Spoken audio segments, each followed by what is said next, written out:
I always believed I was supporting my family through a rough patch, until my sister texted me a contractor's quote like it was a casual electric bill. She said they were renovating and expected me to pay half, $92,000, for her house.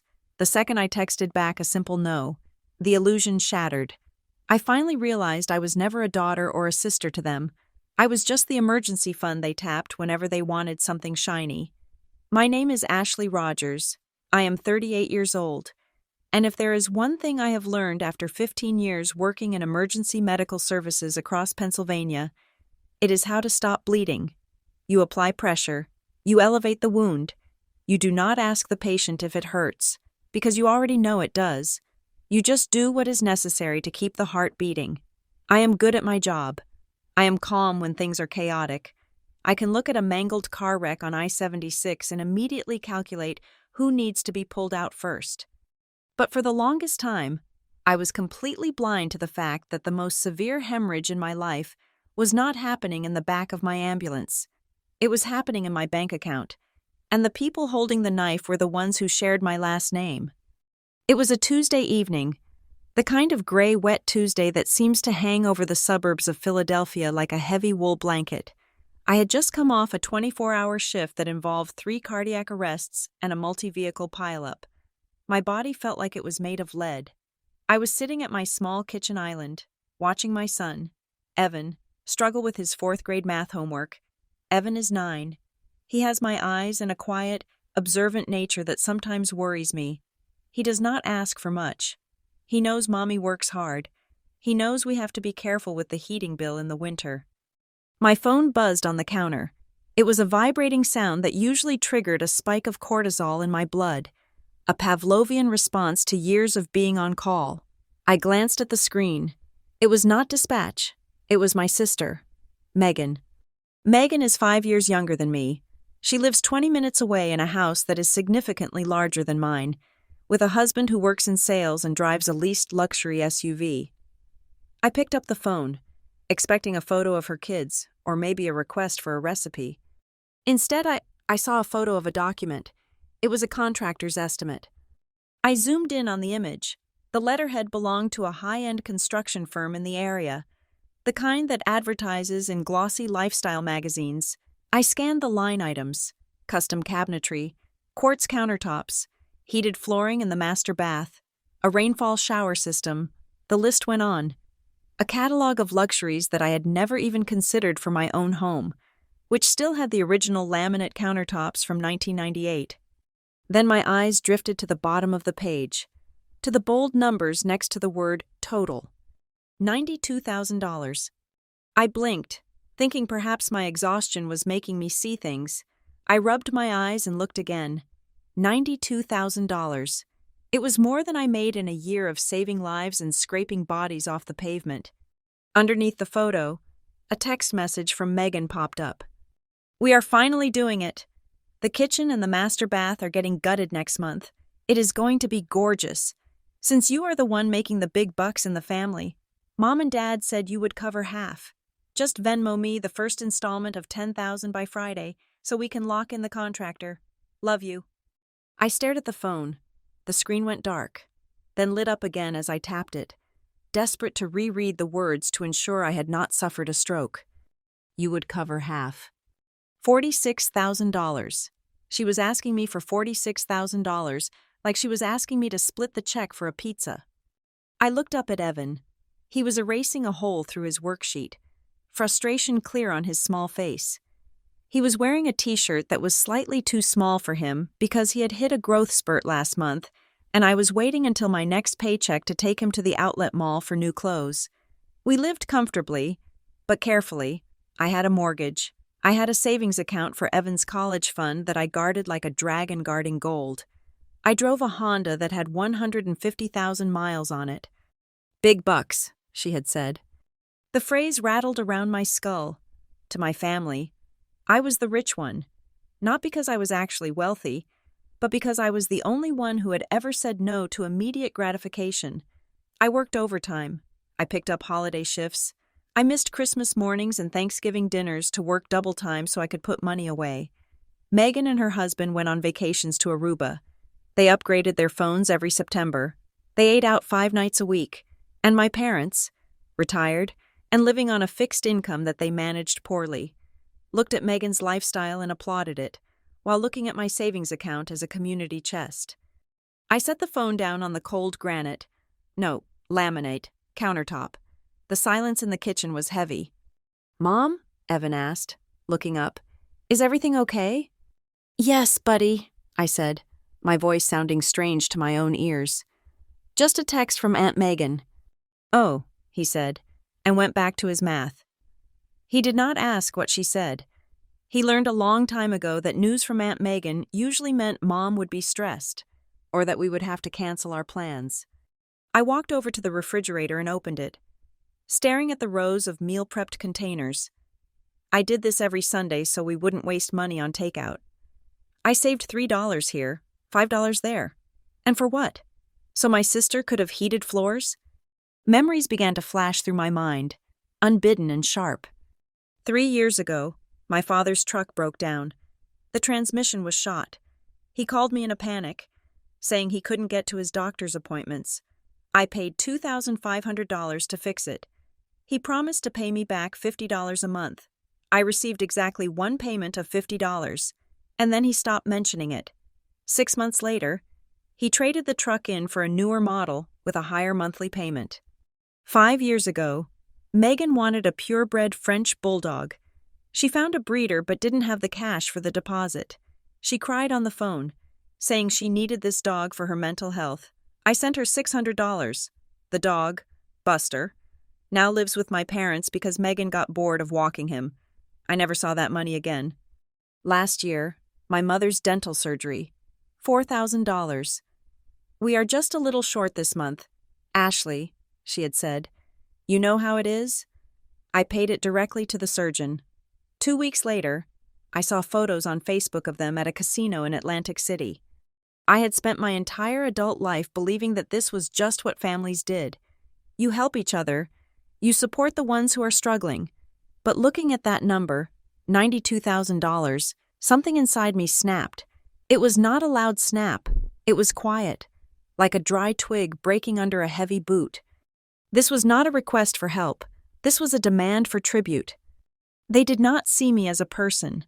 They did not see the nights I came home smelling of antiseptic and blood, shaking from the adrenaline dump. They did not see the sacrifices I made for Evan. They saw a resource. I was an ATM with a pulse. Since you are the one making the big bucks, I am an advanced EMT. I make a decent living, but I'm not a millionaire. The only reason I have money is because I do not spend $92,000 on renovations I cannot afford. I picked up the phone again. My hands were steady. My heart rate was slow. It was the calm of the triage. I looked at the patient, my relationship with my family, and I realized it was already dead on arrival. There was no saving it. There was only mitigating the damage to myself and my son. I did not type out a paragraph explaining my budget. I did not apologize for not being able to help. I did not offer to pay a smaller amount, like maybe just the countertops, which I knew I would have done 5 years ago. I did not give them an opening to negotiate. I typed 2 letters. No. I hesitated for a fraction of a second, my thumb hovering over the blue arrow. The conditioning of a lifetime is hard to break. The voice in my head, my mother's voice, whispered that I was being selfish, that family helps family, that I should be grateful I was in a position to help. Then I looked at Evan again. He was chewing on the end of his pencil, his brow furrowed in concentration. If I gave them $46,000, that was his future. That was his safety net. That was the promise I made to him the day he was born, that he would never have to worry about where his next meal was coming from. I pressed send. I set the phone down and turned to the sink to start washing the dishes. It took exactly 45 seconds for the response. The phone rang. It was Megan. I let it go to voicemail. Then a text. "What do you mean, no?" Then another. "Ashley, this is not a joke. The contractor needs the deposit by Friday. Mom and Dad already said you would do it. Do not embarrass them." Then my mother called. I watched her name flash on the screen. Mom, a word that should mean comfort, safety, home, right now. It just looked like another bill collector. I silenced the ringer. Then a text from my father. Ashley, your sister is counting on you. You know she has been having a hard time lately. You have so much. Why can't you share a little? Do not be greedy. It is ugly. Greedy. I laughed, a short, dry sound that made Evan look up again. What's funny, Mom? Nothing, baby, I said, drying my hands on a towel. Just a joke, I remembered. The messages kept coming. The tone shifted rapidly from confusion to shock, and then to a visceral, seething anger. They were not asking anymore. They were demanding. They were insulted that the appliance had stopped working. The toaster had refused to toast. The wallet had refused to open. You are being incredibly selfish, Megan texted. I promised the contractor. I already posted about the Reno on Instagram. You are going to make me look like a liar. I read that one twice. She was not worried about the roof over her head or a broken heater. She was worried about her Instagram. She was worried about the image of success she had cultivated using my money. I walked over to the table and sat down next to Evan. I put my arm around his shoulders and pulled him close. He smelled like sweat and playground dirt, and the strawberry shampoo we used. He felt solid. He felt real. Mom, are you sure you're okay? He asked, putting his pencil down. I am better than okay, Evan, I said, and for the first time in years, I actually meant it. I think I just saved us a lot of money. That's good, he said, nodding wisely. Can we get pizza then? I looked at my phone, which was still lighting up with notifications. Selfish, ungrateful, cold, bitch, the words scrolled by. But they could not touch me. I had applied the tourniquet. The bleeding had stopped. You know what? I said, smiling at him. Yes, put your shoes on. We are going to get the extra large pepperoni. I stood up and grabbed my keys. I left the phone on the counter. Face down. As we walked out the door into the rainy Pennsylvania night, I felt a strange lightness in my chest. I knew this was not over. I knew they would not give up $92,000 without a fight. They would come for me. They would come for my reputation. They would try to use guilt, shame, and public pressure to force the wallet open again. But they had made a fatal miscalculation. They thought they were dealing with Ashley the daughter, the one who wanted to please, the one who wanted to be loved. They did not realize that Ashley the daughter had left the building. They were now dealing with Ashley the paramedic, and I knew exactly how to deal with a crisis. You secure the scene, you protect the patient, and you do not let the bystanders get in your way. I locked the door behind us. The war had started. And for the first time in my life, I was not going to surrender. The pepperoni pizza sat between us, steaming and greasy, a circle of comfort food that felt like the only honest thing in my life at that moment. Evan was busy pulling a long string of cheese from a slice. His eyes crossed in concentration, completely unaware that his mother had just declared war on the only extended family he had ever known. Watching him eat, with that innocent, unguarded hunger of a 9-year-old boy, I felt something shatter inside my chest. It was not the sharp, sudden break of the text message from earlier. This was different. It was the slow, grinding collapse of a dam I had spent nearly a decade building to protect him. I had spent years telling myself lies. I told myself that kids are resilient. I told myself that they do not notice the nuances of adult relationships. I told myself that if I just worked harder, if I just gave more, if I just smoothed over enough rough edges with my own money, Evan would never feel the cold draft coming from his grandparents and his aunt.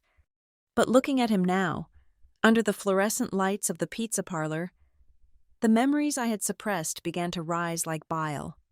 I thought about his birthday last month. He turned 9. 9 is a big age. You are not a little kid anymore, but you are not quite a preteen.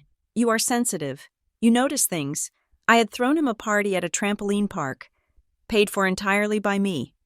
Of course, my parents and Megan had shown up 40 minutes late. When it was time to open presents, the disparity was so glaring it felt like a physical slap. Megan's kids, my niece and nephew, sat in the front row for their birthdays. My parents always arrived with boxes wrapped in expensive, thick foil paper, topped with elaborate bows. They bought them tablets. They bought them designer sneakers. They bought them tickets to Disney on Ice. For Evan, my mother handed over a thin, limp envelope. I remember watching Evan open it. He smiled, because I raised him to be polite. Inside was a generic birthday card from the drugstore rack, the kind with a picture of a golden retriever on it that had nothing to do with his interests. Inside the card was a single $10 bill. $10 for his 9th birthday. I saw the confusion flicker in his eyes for just a second before he masked it. He looked at his cousin, Leo, who was playing on a Nintendo Switch that my parents had bought him for Christmas 3 months prior. "Thanks, Grandma," Evan had said. "Well," my mother had sniffed, taking a sip of the iced tea I had paid for. "We know Ashley buys you everything you want anyway. You are a spoiled thing, are you not? We figured you did not need more clutter." That was their logic. That was always their logic. Because I worked 60-hour weeks. Because I picked up the overtime shifts that left me trembling with exhaustion. I had money.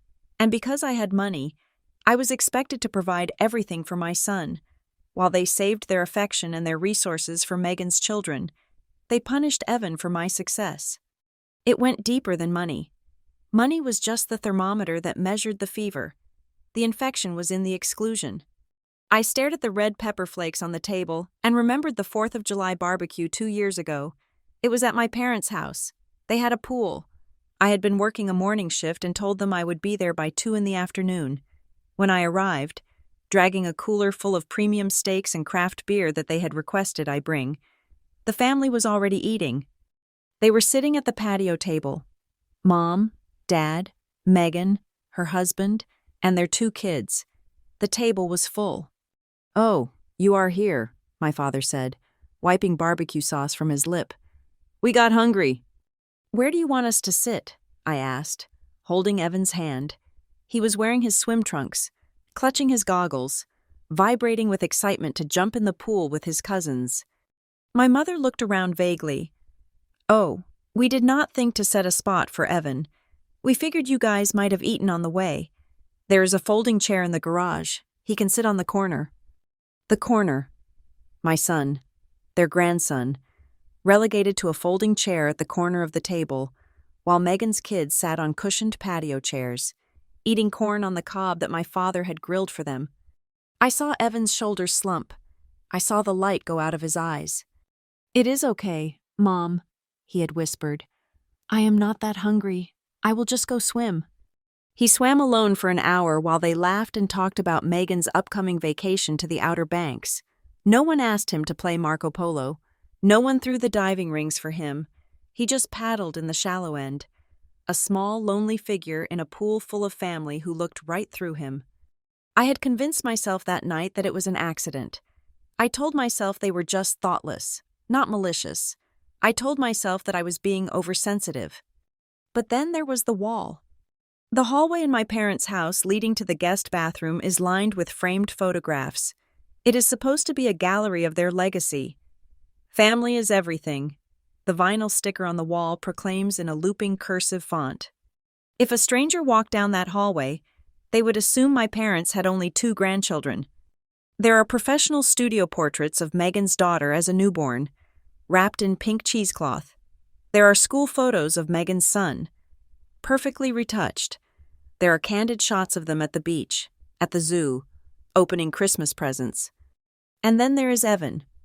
He appears exactly twice in 40 frames. Once, in the far background of a group shot at a reunion, his face half obscured by Megan's elbow. And a second time, a blurry printed-out cell phone picture from when he was a toddler, stuck in a cheap plastic frame that was gathering dust on the lowest shelf. I once confronted my mother about it. I tried to be casual. I asked, "Hey, Mom, I have some great school pictures of Evan from this year. Do you want one for the wall?" She waved her hand dismissively. "Oh, honey, the wall is so full right now. I do not want to clutter it up. Maybe when we reorganize." They never reorganized. They added 3 more photos of Megan's kids the following Christmas. I took a bite of my pizza, but it tasted like ash. The realization hit me with the force of a physical blow. I had been paying them to treat my son like a ghost. Every time I covered a bill, every time I paid for a dinner, every time I loaned Megan money for a car payment she never paid back, I was buying my way into a club that did not want me as a member. And worse, I was dragging Evan along with me, forcing him to stand outside the velvet rope while his cousins were ushered into the VIP section. I had used my money to fill the gaps they left. When they gave him a cheap card, I bought him the expensive Lego set he wanted and wrote, "From Grandma and Grandpa" on the tag. When they forgot to invite him to the movies, I took him to the IMAX and bought him the giant popcorn, telling him that the cousins were sick and the outing was canceled. I was protecting him from the truth, but I was also enabling them. I was letting them be terrible grandparents and terrible aunts and uncles because I was covering their tracks. I was the one making sure Evan did not feel the sting of their indifference, so they never had to see the consequences of their cruelty. "Mom?" Evan's voice brought me back to the present. He was looking at me with that same observant, worried expression. "You are squeezing your cup really hard," he said softly. I looked down. My knuckles were white around the soda cup. I relaxed my grip, the plastic popping back into shape with a sharp crack. "Sorry, bud," I said. "Just thinking about work." "Are you thinking about Aunt Megan?" he asked. I froze. "Why do you say that?" He shrugged, picking at the crust of his pizza. "Because she texted you, and you looked mad, and usually when we see them, you get sad afterwards." My heart stopped. "I get sad?" "Yeah," he said, matter-of-factly. "Like that time at Christmas when they took the picture." The memory washed over me. Last Christmas, we were all in matching pajamas, another expense I had covered because Megan said she could not afford the $40 a pair. We gathered by the tree. My father set up the tripod. "Okay, everyone squeeze in," he shouted. I moved to stand next to my mother, pulling Evan in front of me. "Oh, wait," Megan had said. "Let us get one with just the original four first. You know, for the parents' anniversary album, just Mom, Dad, me, and Ashley." "And the grandkids," my mother added. "Come here. Leo, come here. Bella." They pulled Megan's kids into the frame. I stood there, holding Evan's hand. "What about Evan?" I asked. "Oh, we will do a big group one after," my father said, peering through the lens. "Just step out for a second. Ash, Evan, you too. Just for a second." We stepped out of the frame. We stood behind the camera. I watched my parents hug Megan's children.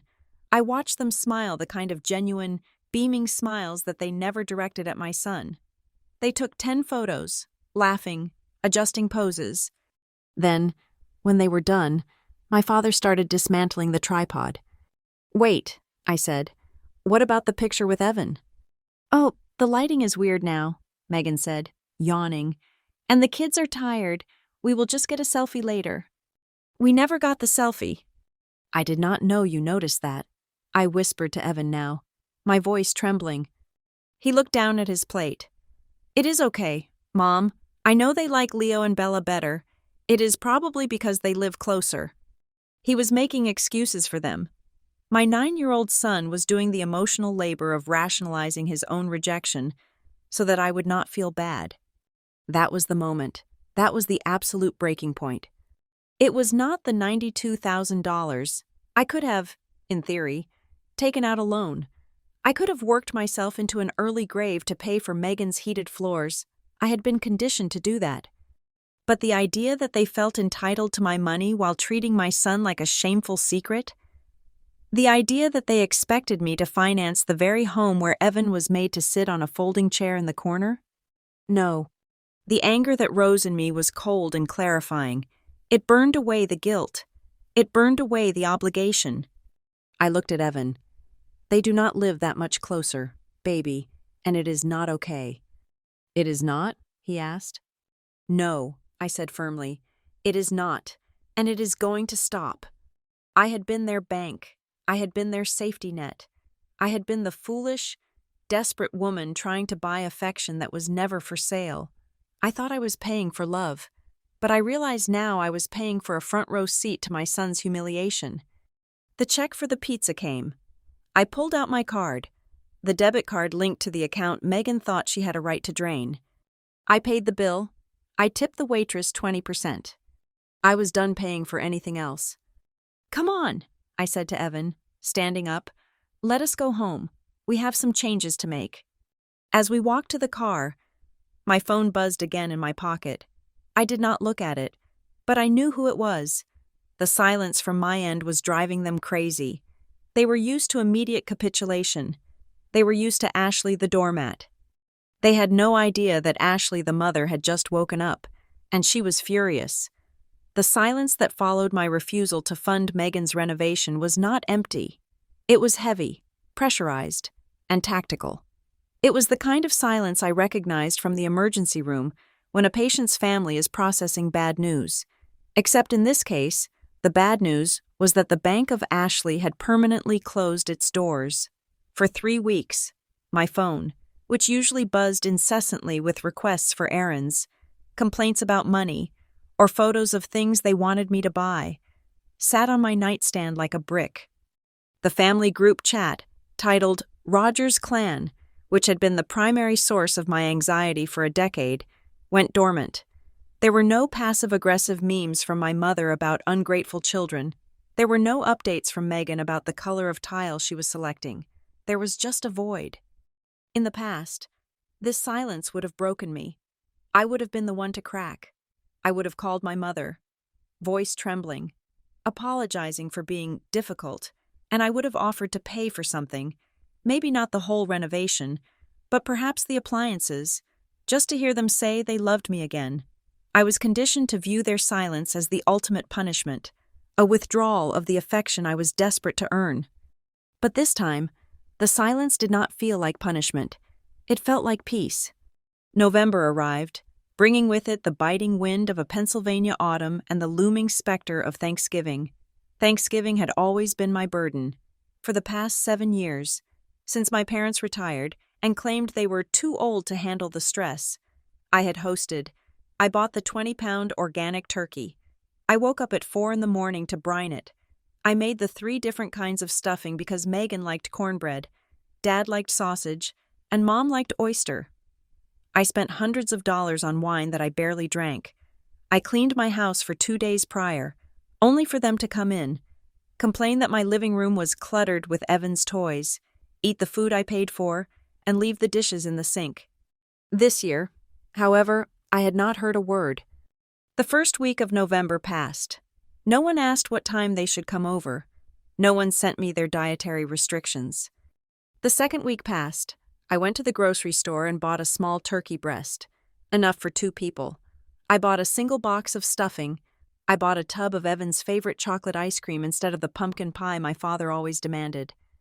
3 days before Thanksgiving, the text finally came. It was from my mother. It was not a phone call. It was a text message, delivered at 2 o'clock in the afternoon while I was on shift, restocking the ambulance with saline bags. Hi, Ashley. Your father and I have been talking. Since things are a little tense right now with you and your sister, and since Megan is so stressed about the house situation, we decided it is best to have a small Thanksgiving at Megan's place this year. Just immediate family to keep things calm. You understand. I stared at the screen, the blue light harsh against my eyes. Just immediate family. The words were a scalpel, cutting with surgical precision. I was their daughter. Evan was their grandson. But in 3 words, they had redefined the boundaries of their tribe. Immediate family meant the people who played by their rules. It meant the people who did not say no. I was about to lock the phone when a second text bubbled up. But we do not want you to be alone. If you want, you can drop by around 7 for dessert. Bring the pecan pie you make. Dad loves that. We should be done eating dinner by then. I read it again. Drop by around 7, done eating dinner. They were inviting me to eat their leftovers. They were inviting me to serve them dessert after they had enjoyed a meal without me. They were telling me, in no uncertain terms, that I was not worthy of a seat at the table, but I was still useful enough to provide the pie. And Evan? I scrolled up, I reread the messages 3 times. There was not a single mention of my son. They did not ask if Evan could come for dinner. They did not ask if Evan would be upset about missing the tradition. They did not say, "We will miss seeing Evan," to them. He was just an extension of me, an accessory to the wallet. If the wallet was closed, the accessory was irrelevant. I imagined telling Evan that Grandma and Grandpa were having Thanksgiving without us. I imagined explaining that we were allowed to visit, but only after they had finished the turkey. A coldness settled over me, absolute and terrifying. This was not just a snub. This was an eviction. They were evicting me from the family narrative. In the past, I would have called. I would have cried. I would have asked why they were doing this. I would have begged. Instead, I took a screenshot. I opened a new folder on my phone. I named it Documentation. I saved the screenshot. I backed it up to the cloud. I had seen enough domestic disputes in my line of work to know how this played out.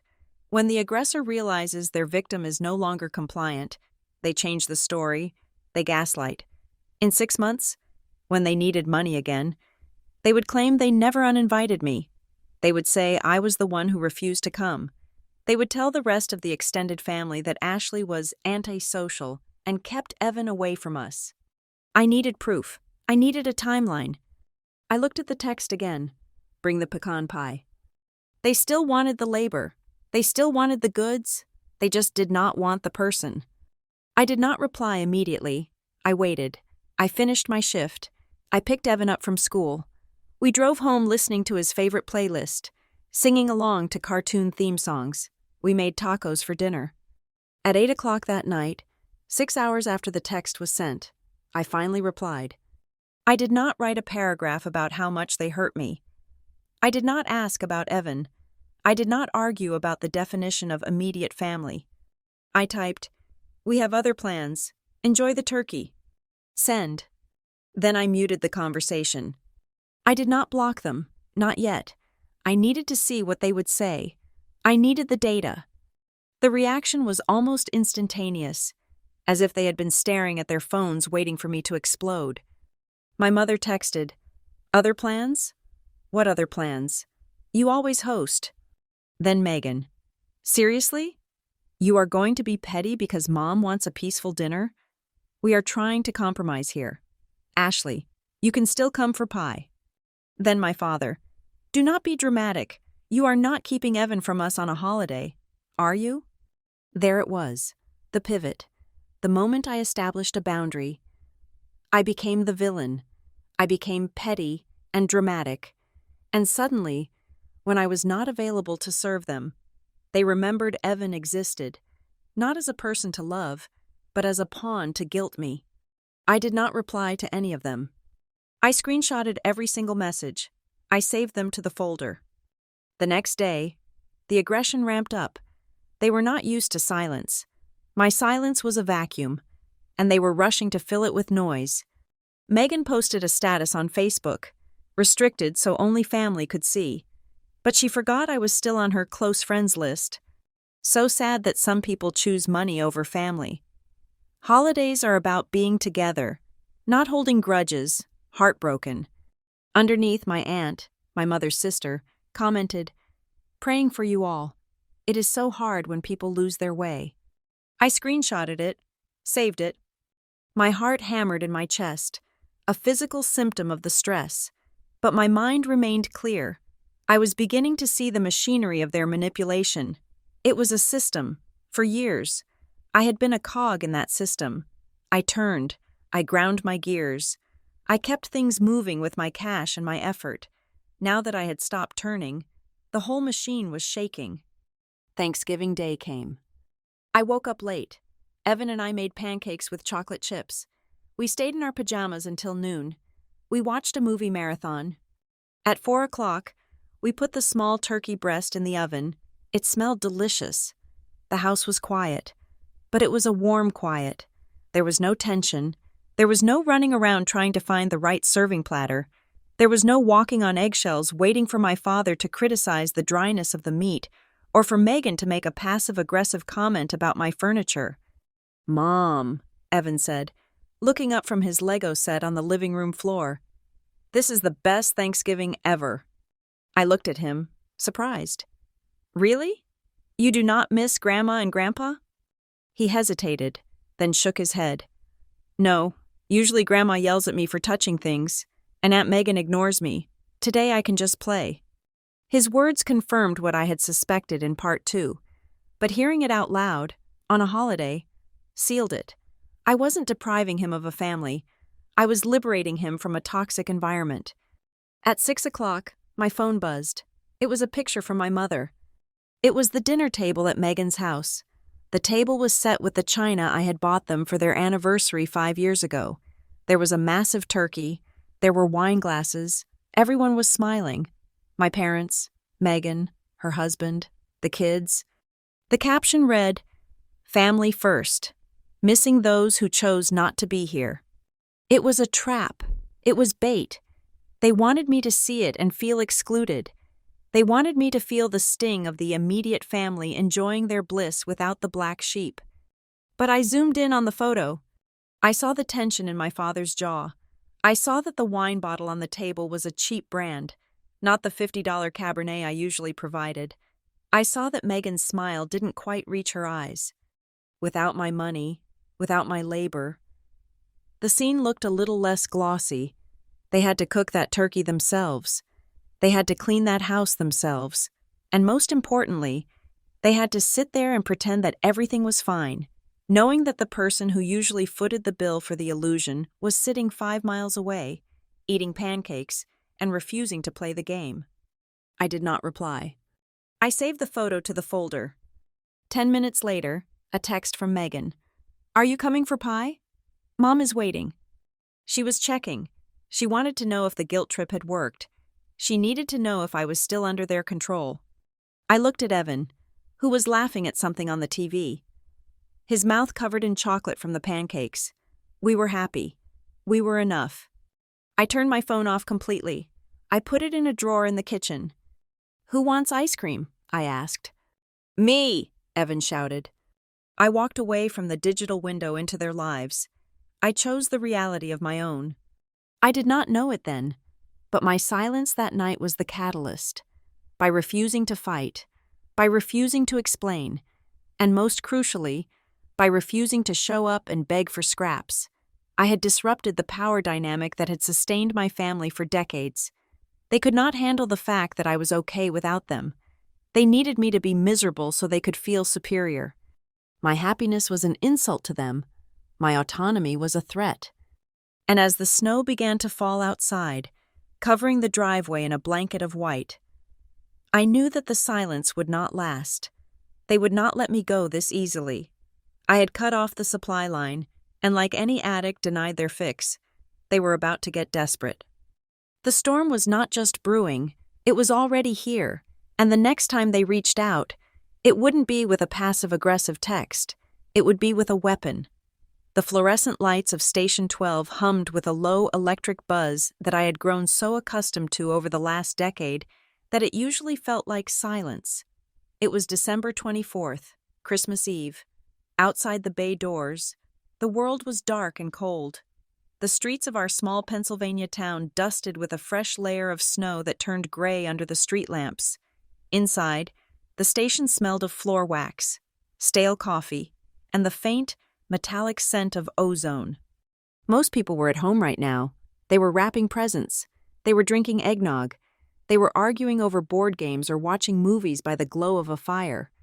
I was sitting in the break room of an ambulance station, wearing my navy blue uniform, while my 9-year-old son, Evan, slept curled up on the vinyl couch across from me. I had volunteered for the holiday shift. It was double pay, and frankly, I needed the excuse.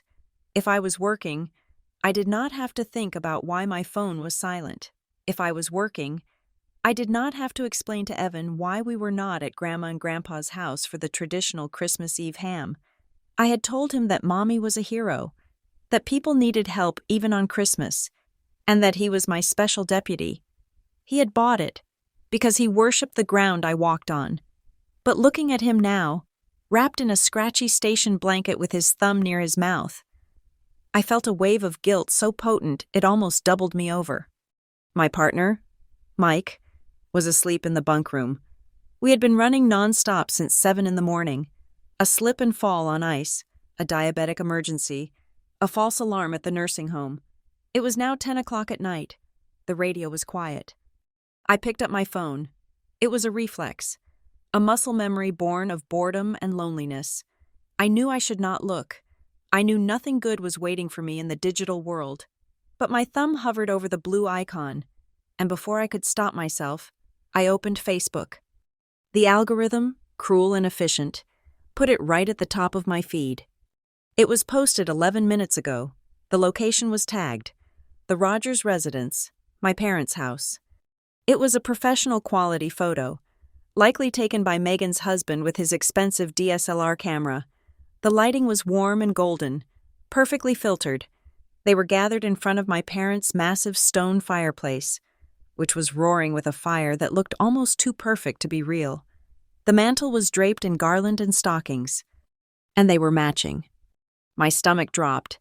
They were all wearing red and black buffalo plaid pajamas. My mother, my father, Megan, her husband, their 2 children, Leo and Bella, even the dog. The French bulldog I had paid for years ago was wearing a matching bandana. They looked like a catalog advertisement for the perfect American family. They were laughing, caught in a candid moment of pure, unadulterated joy. My father had his arm around Megan. My mother was holding Leo on her lap. And the caption, written in Megan's breezy influencer wannabe style, "Family first. So blessed to be surrounded by the ones who matter most. Merry Christmas from our hearts to yours." I stared at the image. I zoomed in. I searched the corners, the edges, looking for a shadow, a gap, a missing space where Evan and I should have been. There was none. They had closed ranks. The composition of the photo was tight, complete. There was no room for us. They had not just excluded us, they had erased us. They had bought matching pajamas for 6 people and a dog, planning this photo op for weeks, knowing full well that Evan and I would be sitting in an ambulance station 10 miles away. "Mom?" I jumped, nearly dropping the phone. Evan was awake. He had sat up on the couch, rubbing his eyes, his hair sticking up in tufts. He must have sensed my distress, or maybe the change in my breathing woke him. He slid off the couch and walked over to me, his socks sliding on the linoleum floor. "What is it?" he asked, his voice thick with sleep. "Is it a call? Do we have to go?" "No, baby," I said, trying to lock the screen. "No call. Go back to sleep." But I was too slow. He had already seen the glow of the familiar living room on the screen. He reached out a small hand. "Is that Grandma's house?" he asked. I could not lie to him. He was too smart. I nodded, my throat tight. "Yes." "Can I see?"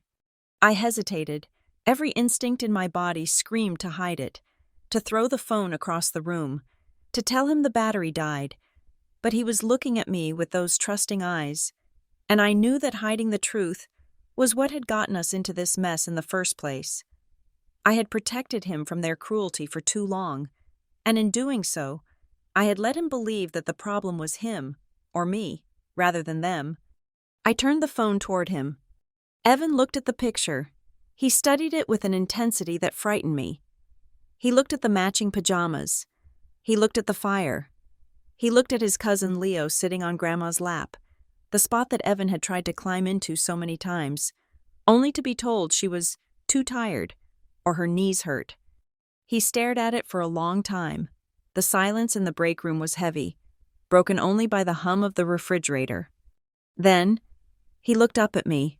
His eyes were not filled with tears. They were filled with a confusion that broke my heart more than crying ever could.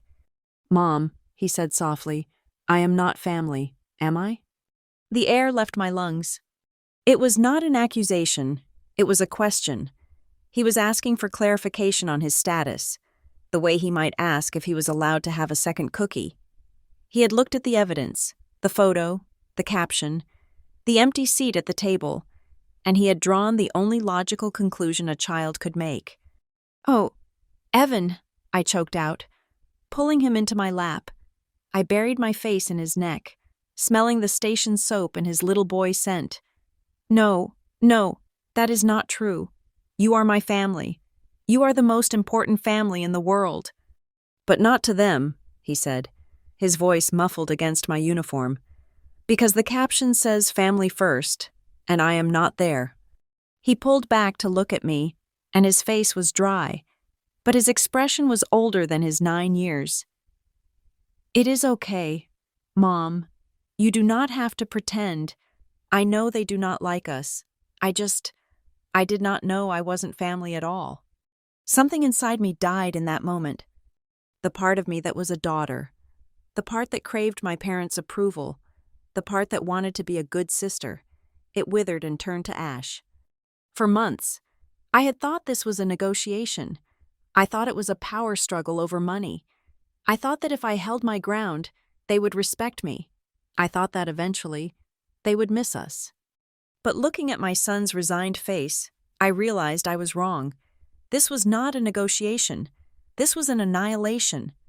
They did not care about the money. The money was just the tool they used to control me. What they cared about was the hierarchy. They needed someone to be beneath them so they could feel tall. They needed someone to be the outsiders so they could feel like the insiders. And they were willing to sacrifice the heart of a 9-year-old boy to maintain that structure. They had hurt him. They had looked at this sweet, intelligent, kind boy and decided he was collateral damage in their war against my wallet. I tightened my arms around him. Listen to me, Evan. You are the best thing that ever happened to this world. And if they cannot see that, then they are blind. We do not need them. We have never needed them. I know, he whispered. I have you. I held him until he stopped trembling, until his breathing evened out. I told him to go wash his face and get a snack from the vending machine. I gave him $2 and told him to get whatever he wanted. When he walked out of the room, I picked up the phone again. The picture was still there. The likes were rolling in. Comments from neighbors and distant cousins were piling up. Beautiful family. So jealous of that fireplace. Merry Christmas. They were basking in the adoration. They were sitting in that warm room, drinking wine, feeling righteous and secure, thinking they had won. They thought that by posting this, they were punishing me. They thought I would see it and feel small. They thought I would come crawling back with a check for $46,000 just to be allowed into the frame next year. They had no idea what they had just done. They had just liberated me. I tapped the comment icon. My fingers were cold, but they did not shake. I did not want to write a paragraph. I did not want to scream. Screaming shows you care. Screaming shows you are hurt. I wanted to be surgical. I wanted to leave a mark that would fester. I typed out a single sentence. It was not angry. It was not defensive. It was a simple observation of reality, a mirror held up to their hypocrisy.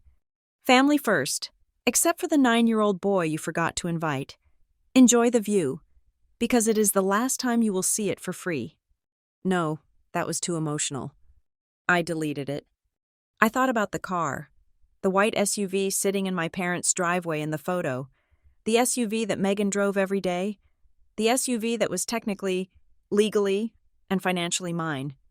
I smiled. It was a terrifying smile, one that felt foreign on my face. I typed again. Beautiful picture. The matching pajamas are a nice touch. Make sure you get a really good look at that driveway tonight. Megan, things are going to look very different in the morning. I pressed send. I did not wait for a reaction. I did not wait to see if they deleted it. I locked the phone and shoved it into my pocket.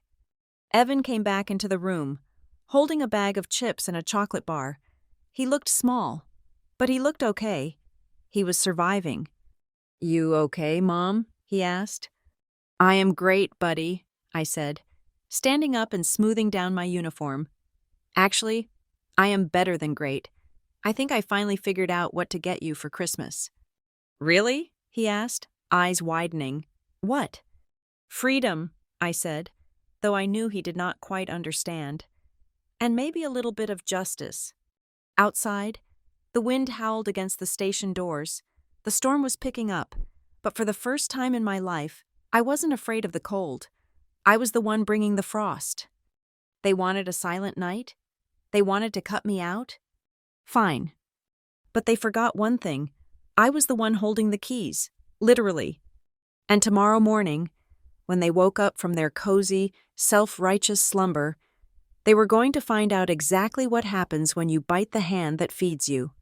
I sat in the quiet hum of the break room, the comment I had just posted on Facebook burning a digital hole in the silence. My heart was no longer racing. It had settled into a slow, heavy rhythm, like a war drum beating a retreat from empathy. Evan was asleep again, his breathing soft and rhythmic, totally unaware that his mother was about to dismantle the infrastructure of his aunt's life with a few taps on a smartphone. I pulled my laptop out of my bag. It was time to look at the numbers. For years, I had operated on a system of vague trust. I threw money into the family pot and assumed, like a fool, that it was being used responsibly. But tonight, I was not a sister. I was an auditor. I logged into my primary bank account and navigated to the sub-menu for vehicle loans. 3 years ago, Megan had totaled her car. She had zero savings and a credit score that hovered in the low 500s, a result of unpaid store credit cards and a defaulted student loan she claimed was a clerical error. She needed a car to get to her part-time job. She said she needed something safe for the kids. She had cried in my kitchen, swearing she would pay every cent if I just put the car in my name. So, I did. I bought a white luxury SUV, a vehicle far nicer than my own Honda, signed the financing papers, put the title in my name, and handed her the keys. The deal was simple. She would transfer the monthly payment of $740 to me by the first of every month. I clicked on the transaction history. It was a sea of red flags I had willfully ignored. October. Partial payment received. $300. September. Payment received. $740. 5 days late. August. No payment recorded. July. Partial payment received. $200. I pulled up the calculator app. Over the last 36 months, Megan was short exactly $4,820 on the principal payments alone. That did not include the insurance, which was bundled into my family policy, or the registration fees I paid every year because she forgot. Technically, she was driving a stolen car, or rather, she was driving my car, and she was doing it while violating every verbal contract we had ever made. She was currently parked in my parents' driveway, celebrating a holiday she had excluded me from, in a vehicle I was paying for. I opened a new tab and searched for 24-hour towing service Waverly Point. It was Christmas Eve. Most places were closed, but in my line of work, I knew that tow truck drivers, like paramedics, never truly sleep. I found a service with a high rating, Ironclad Recovery and Towing. I dialed the number. Ironclad. This is Tony, a gruff voice answered on the second ring. He sounded like he was eating dinner, and I felt a momentary pang of guilt for interrupting his holiday, but it vanished as quickly as it came. Hi, Tony, I said, my voice crisp and professional. My name is Ashley Rogers. I need a vehicle recovered tonight. Immediately. Tonight? He chuckled. Lady, it is Christmas Eve. Unless you are stuck in a ditch, it is going to cost you double. I do not care about the cost, I said. And it is not in a ditch. It is in a driveway. I am the legal owner of the vehicle. I have the title, the registration, and the financing documents in front of me. The current possessor has defaulted on payments, and I want the vehicle removed from their property and brought to my residence. The line went quiet. The chewing stopped. A repo? On Christmas? It is not a repo, I corrected him, though technically it was. It is an owner retrieving her property. I have the spare key. I can leave it for you, or I can meet you there. But I want it done tonight. Can you handle a white luxury SUV? If the paperwork matches, I can handle a tank, Tony said. Send me the address and a photo of your ID and the registration. If it checks out, I can have a truck there in 45 minutes. Done, I said. I texted him the documents. I sent him the address of my parents' house. I gave him specific instructions. Do not knock. Do not ring the doorbell. Just hook it up and take it. If anyone comes out, show them the registration with my name on it. You are cold, lady. Tony texted back 10 minutes later. Truck is en route. I set the phone down. The first domino had been pushed. But I wasn't finished. I looked at my bank statement again. The car was the biggest item, but it was not the only one. My family had attached themselves to my finances like barnacles on the hull of a ship. It was a slow, parasitic drain that I had barely noticed because the amounts were small individually. I saw a charge for family mobile plan. 4 lines. $180 a month. I paid for my parents' phones and Megan's phone. I logged into the carrier's website. I was the account holder. I had administrative rights. I clicked on Manage Lines. I selected my father's number. Suspend service. I selected my mother's number. Suspend service. I selected Megan's number. Suspend service. A warning box popped up. Are you sure? This will interrupt voice and data services immediately. I thought about the group chat I wasn't a part of. I thought about the text messages excluding Evan. I thought about the coordination it took to plan the matching pajama photo. They used the data I paid for to organize the humiliation of my son. I clicked Confirm. Next was the streaming services, Netflix, Hulu, Disney+, HBO Max. I went through them one by one. Sign out of all devices. Change password. It was petty.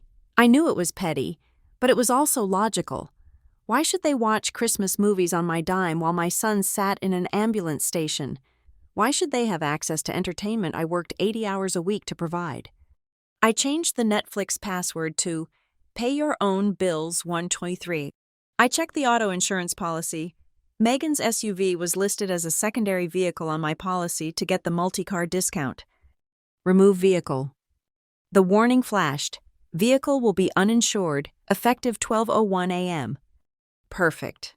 By the time Tony dropped it off at my apartment complex, it would be parked and off the road anyway. I sat back in the chair and exhaled.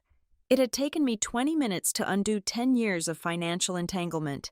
It was terrifyingly easy. I had held the power this entire time, but I had been too afraid to use it. I had been afraid of their anger. I had been afraid of being called ungrateful. But fear requires you to have something to lose. I had already lost them. My phone buzzed. It was a photo from Tony. It was a grainy, low-light picture taken from the cab of a truck. In the background, illuminated by the harsh yellow strobe of the tow truck's lights, was my parents' house.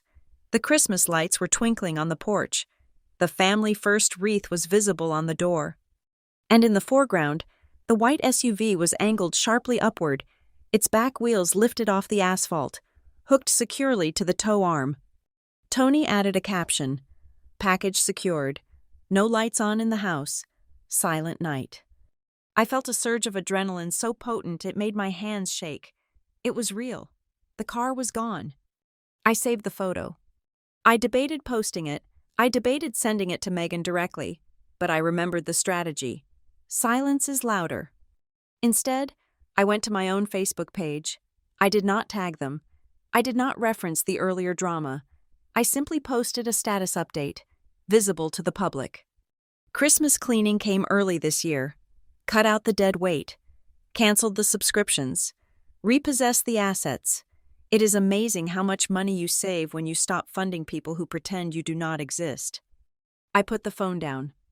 I walked over to the vending machine and bought a coffee. I sipped it, watching the steam rise. It was 1 o'clock in the morning. At my parents' house, they were sleeping, dreaming of sugar plums and social media likes. They had no idea that when they woke up, the driveway would be empty. They had no idea that when they reached for their phones to call the police, they would have no service. They had no idea that when they tried to turn on the TV to distract the kids, the screens would ask for a password they did not have. They wanted a holiday without me.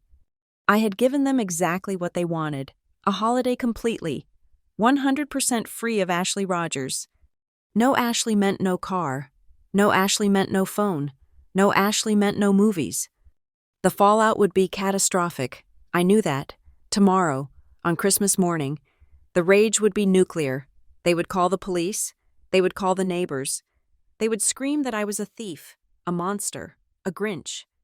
Let them scream. I looked at Evan sleeping on the couch. He looked peaceful. For the first time in a long time. I wasn't worried about how I was going to pay for his college or if I could afford his braces. I had just saved myself nearly $2,000 a month in leaking funds. I was not just fighting back, I was reclaiming my life. I finished my coffee and checked the GPS tracker on the SUV. It was moving down the highway, away from the toxicity, coming home to the person who actually paid for it. The war had officially begun, and I had just fired the first cannon while they were still in their pajamas.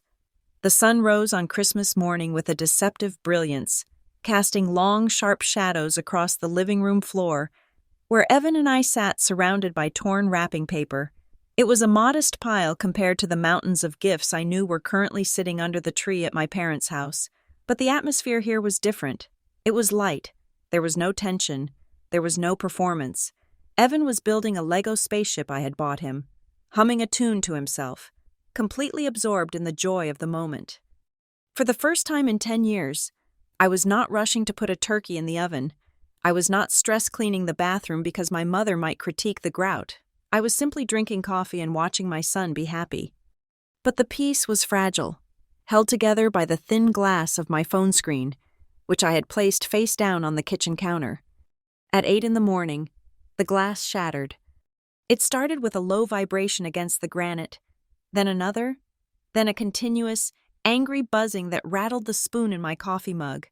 The screen lit up, not with incoming calls, because I had suspended their service, but with Wi-Fi calls and messages flooding in through third-party apps, WhatsApp, Facebook Messenger, Instagram DMs.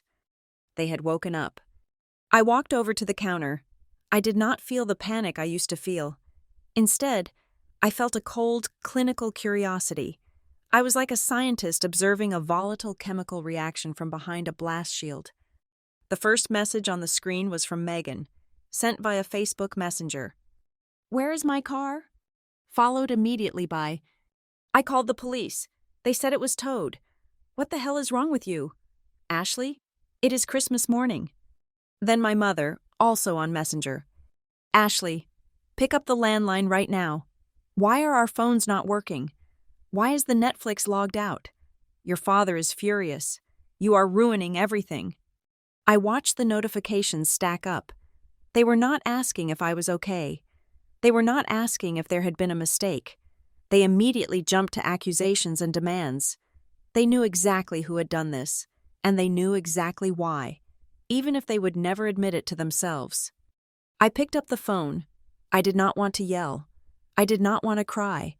I just wanted to hear it.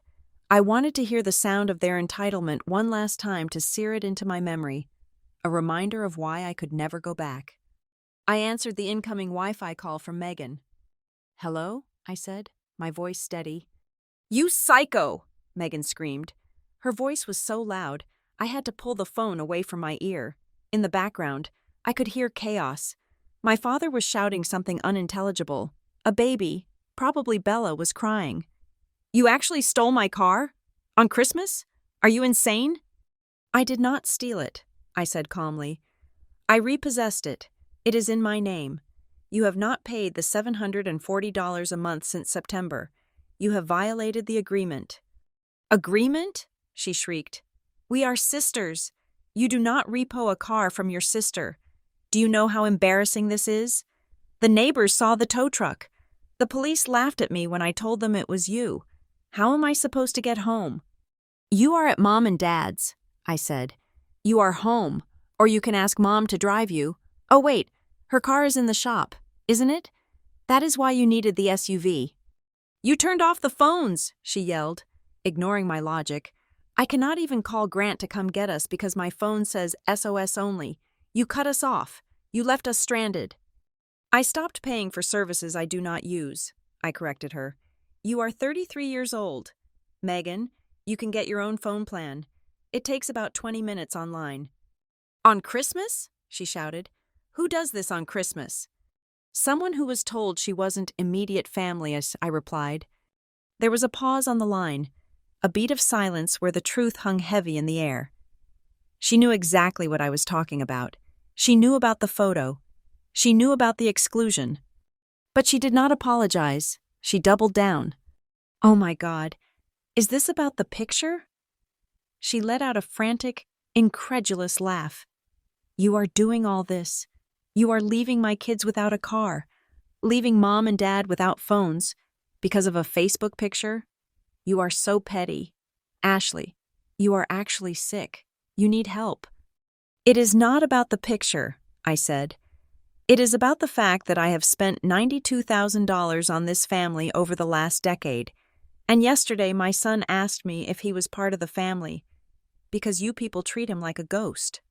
"Here we go," she groaned. "Always the victim. Evan is fine. We love Evan. You are just projecting your own insecurities onto him because you are jealous that my life is together and yours is, whatever this is." Jealous. She thought I was jealous.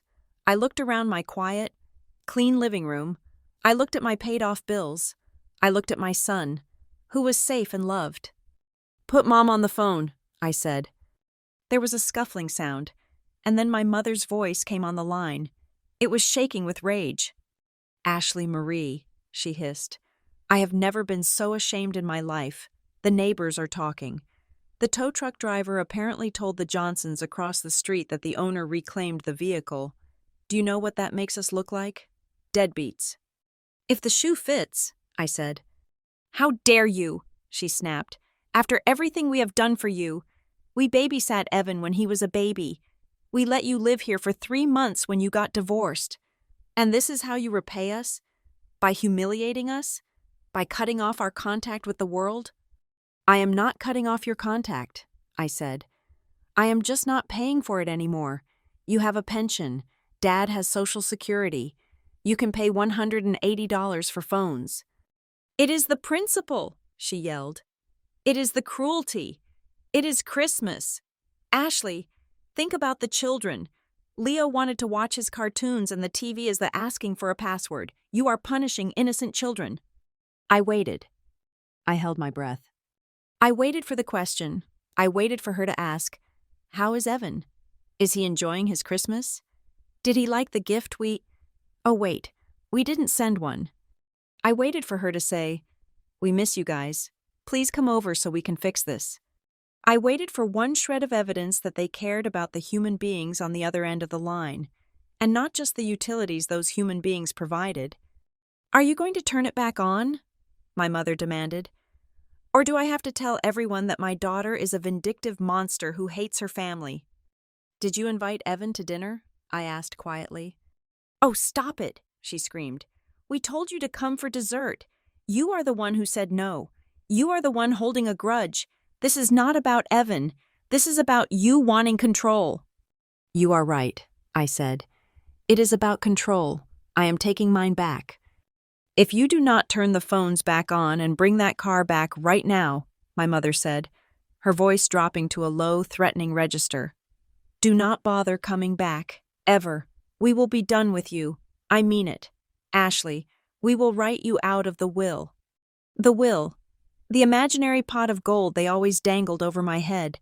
The house that needed $92,000 in renovations. The assets that I knew, from my brief look at their finances, were mostly leveraged debt. "Mom," I said, "you have nothing I want." "What?" She sounded stunned. "You have nothing I want," I repeated. "I do not want the house. I do not want the debt. I do not want the drama. And I certainly do not want to be part of a family that requires a subscription fee to love my son." "You are being tattered," she spat. "You are destroying this family." "No," I said. "I am saving my son from it." I looked over at Evan. He had stopped playing with his Legos. He was watching me. His expression was not fearful. It was wide-eyed, amazed. He had never seen me speak to them like this. He had only ever seen me apologize, shrink, and pay. He was watching his mother grow a spine in real time. "Ashley, listen to me." Megan's voice came back on, sounding desperate now. "Please, I have to drive to the in-laws tomorrow. I cannot show up in an Uber. It looks bad. Just bring the car back. We can talk about the money later. I will. I will try to pay you some of it back next month. I swear. It was the cycle. The abuse, then the threat, then the bargaining. No, I said. What do you mean, no? I mean, no, I said. The car is being sold. I am using the money to start a college fund for Evan. Since you guys are so worried about family first, I figured I should put my actual family first. You can't do that, she shrieked. I can, I said. I have the title. Watch me. You are a bitch, Megan screamed. A selfish, jealous, lonely bitch. No wonder your husband left you. No wonder you are alone on Christmas. I looked at Evan. He smiled at me and held up the spaceship. Look, Mom, it has lasers. I am not alone, I said into the phone, and I am not paying for this conversation anymore. Do not you dare hang up on me, Ashley. If you hang up... I pulled the phone away from my ear. I looked at the screen. I tapped the red button. Then I went to the settings. Block contact, Megan. Block contact, Mom. Block contact, Dad. I went to WhatsApp. Block. I went to Facebook. Block. I felt a physical sensation of lightness, as if a heavy vest had been unstrapped from my chest. My hands were trembling slightly, not from fear, but from the adrenaline of the release. It was done. The bridge was not just burned. I had nuked the foundations. Mom? Evan asked. I turned to him. Yeah, Bud? Was that Grandma? Yes, I said. Was she mad? Yes, I said. She was very mad. Evan thought about this for a second. He picked up a Lego figure and placed it in the cockpit of his ship. Is she mad because we took the car back? She is mad because I told her no, I explained, walking over and sitting on the floor next to him. Sometimes, people get very angry when you stop letting them treat you badly. Evan looked at me, his eyes searching my face. You didn't say sorry. The observation hit me hard. He was right. In the past, every conflict ended with me apologizing to keep the peace. I'm sorry I couldn't help more. I'm sorry I was busy. I'm sorry. I'm sorry. I'm sorry. No, I said, stroking his hair. I didn't say sorry because I did nothing wrong, and I'm never going to apologize for protecting us again. He nodded slowly. Good. I like it better when you don't say sorry. He handed me a Lego brick. Do you want to help me build the landing gear? I took the plastic brick. It was small, tangible, and real. It was worth more than $92,000 of fake affection. I would love to, I said. My phone sat on the counter, silent and dark.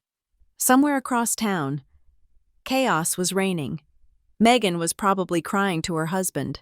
My mother was probably composing a long, victimized Facebook post about how ungrateful children abandon their parents. My father was probably trying to figure out how to restart the router. But in my living room, there was only the sound of plastic bricks clicking together and the hum of the heater. I picked up the phone one last time, just to send one final text to the one person who mattered. It wasn't to my family, it was to myself. A note in my digital journal, a timestamp of the moment I became free.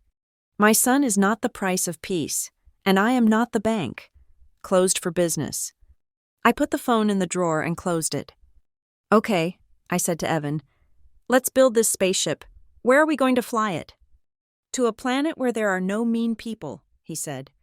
Perfect, I smiled. I think we are already there. The silence I had imposed on my life was heavy, but it was no longer empty. For 3 days after Christmas, I lived in a state of hypervigilance, waiting for the inevitable retaliation. I knew my family too well to believe they would simply accept the boundaries I had drawn. They were not the type to reflect on their behavior. They were the type to reload. I returned to work on December 27th. The routine of the ambulance station was grounding, checking the oxygen tanks, restocking the gauze, verifying the mileage. These were solvable problems. Unlike the tangled knot of guilt and financial abuse that was my family, the problems in the back of the rig had clear solutions.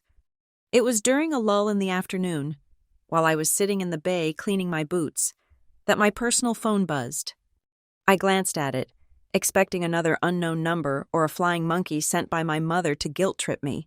I had already ignored 3 calls from my father's old golfing buddies and one very confused text from a neighbor asking why police were at my parents' house on Christmas Day. But the name on the screen made me pause. Aunt Clara. Clara was my father's older sister. She lived in Ohio, a safe 400 miles away from the blast radius of my parents' drama. We rarely spoke, mostly because my father had painted her as the difficult one in the family decades ago. According to him, Clara was selfish, cold, and cared more about her career than her kin. I hesitated. If my father had gotten to her, this would be a lecture on filial piety. I slid my thumb across the screen. Hello, Aunt Clara? Ashley. Her voice was sharp, crisp, and sounded remarkably like my own. I saw the Facebook post, the one about the repossession and the subscriptions. I braced myself. Look, Clara, I know it seems harsh, but… Harsh? She interrupted. She let out a dry, barking laugh. Honey, I am not calling to scold you. I am calling to tell you that you are about 20 years late. I won $10 in a bet with my husband. I told him you would eventually snap. He thought they would bleed you dry until you were 50. I sat down on the bumper of the ambulance, stunned. Excuse me? You think you are the first one? Clara asked, her voice dropping to a conspiratorial whisper. Ashley, why do you think I live in Ohio? Why do you think your Uncle Robert has not spoken to your father since 1998? I thought, Dad always said you guys drifted apart. He said Uncle Robert was jealous of his success. Success? Clara snorted. Your father has not had a solvent financial year since the Reagan administration. He did not drift apart from Robert. He stole from him. Robert co-signed a business loan for your dad back in the 90s. Your dad defaulted, stuck Robert with the bill, and then told everyone Robert was the one who mismanaged the funds. Robert almost lost his house. My grip on the phone tightened. The station bay seemed to spin slightly. He did the same thing to his brother? And to our mother, Clara said, the bitterness evident in her tone. When she was in the nursing home, your father had power of attorney. He was supposed to use her pension for her care. Instead, he used it to lease a convertible and go on a cruise. I had to threaten to sue him to get him to hand over the checkbook. That is why he calls me difficult in this family. Difficult is just code for hard to rob. I felt a cold chill wash over me. I had spent my entire adult life thinking I was the anomaly. I thought I was the one who couldn't figure out how to be a good daughter. I thought the constant requests for money were just bad luck or temporary setbacks. But it was a pattern. It was a pathology. I had no idea, I whispered. Of course you didn't, Clara said. Grifters do not show you their rap sheet. They isolate their victims. They made you think you were the only one holding them up, so you would feel too guilty to let go. They did it to me. They did it to Robert. And for the last 10 years, they have been doing it to you. $92,000, I said, the number tumbling out of my mouth. Megan wanted me to pay half of a $92,000 renovation. Sounds about right, Clara said. Listen to me. Ashley, you did the right thing taking that car back, but you need to be careful. They are not going to take this lying down. I have seen the emails your mother is sending around to the extended family. They are ugly. What are they saying? I asked, though I wasn't sure I wanted to know. They are saying you had a mental breakdown, Clara said bluntly. They are saying you are on drugs. Your mother told Cousin Patty that you stole the car because you needed to sell it to pay off a gambling debt. They are trying to destroy your credibility so that when you tell the truth, no one will believe you. I closed my eyes. It was so predictable. If they couldn't control the money, they had to control the narrative. Let them talk, I said, opening my eyes. I have the receipts. Good, Clara said. Keep them, organize them, and Ashley, if you need a witness, or if you just need someone to remind you that you are not crazy, call me. Welcome to the club of the difficult women. Thank you, Clara, I said. Really. Give that boy of yours a hug, she said. Break the cycle. The line went dead. I sat there for a long time, staring at the concrete floor. The validation was a powerful drug. I wasn't crazy. I wasn't selfish. I was just the latest host organism in a parasitic lineage. But Clara's warning stuck with me. They are trying to destroy your credibility. I stood up. I walked to my locker and grabbed my laptop bag. My shift was ending in an hour. I had work to do. That night, after Evan was asleep, I turned my kitchen table into a war room. I did not have the luxury of anger anymore. Anger is messy. Anger makes you sloppy. I needed to be a forensic accountant. I logged into every bank account I had held for the last 15 years. I downloaded PDF statements going back to the day I started my first job. I created a spreadsheet. Column A, date.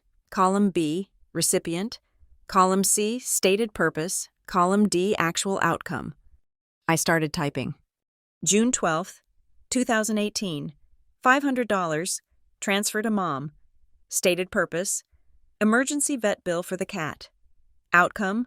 Mom posted photos of a new Michael Kors purse 3 days later. Cat never went to the vet. August 3rd, 2019. $1,200. Transfer to Megan. Stated purpose.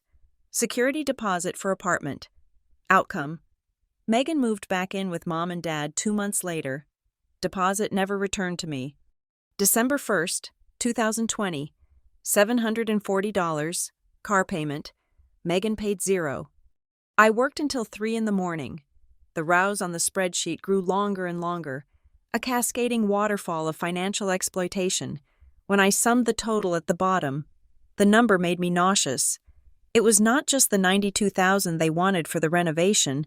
Over the years, in small increments and large loans, I had given them close to $60,000. That was a down payment on a house for me and Evan. That was his college tuition. That was my retirement. I printed everything. I hole-punched the pages. I put them in a thick black binder. I labeled the spine. The receipts. I also printed the text messages. The ones where they called me names. The ones where they promised to pay me back. The ones where they excluded Evan. I went to the Department of Transportation website and printed a fresh copy of the vehicle title, clearly showing Ashley Rogers as the sole owner. I printed the loan agreement. I printed the insurance policy history showing I had paid the premiums for 3 years. I was building a fortress of paper. The next morning, the smear campaign that Clara had warned me about made landfall.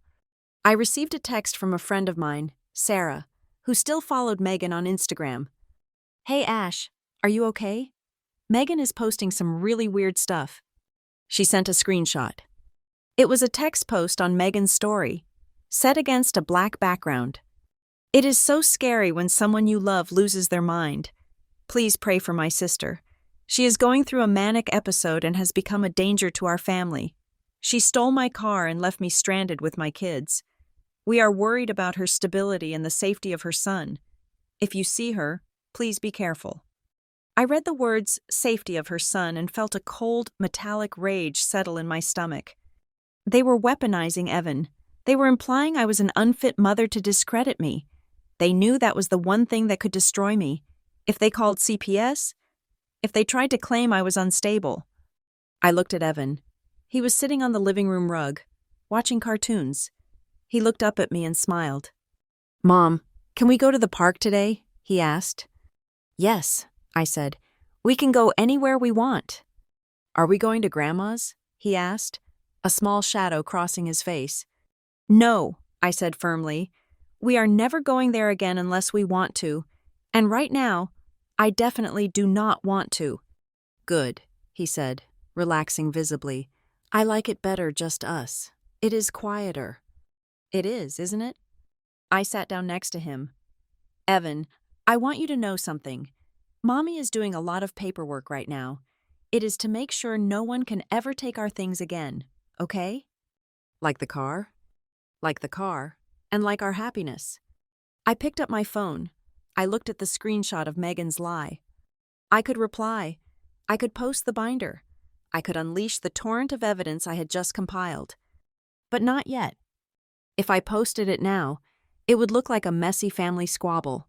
It would look like I was defending myself, which implied guilt. I needed to wait for them to make a legal move. I needed them to overplay their hand. And based on Megan's post, they were getting close. They were desperate.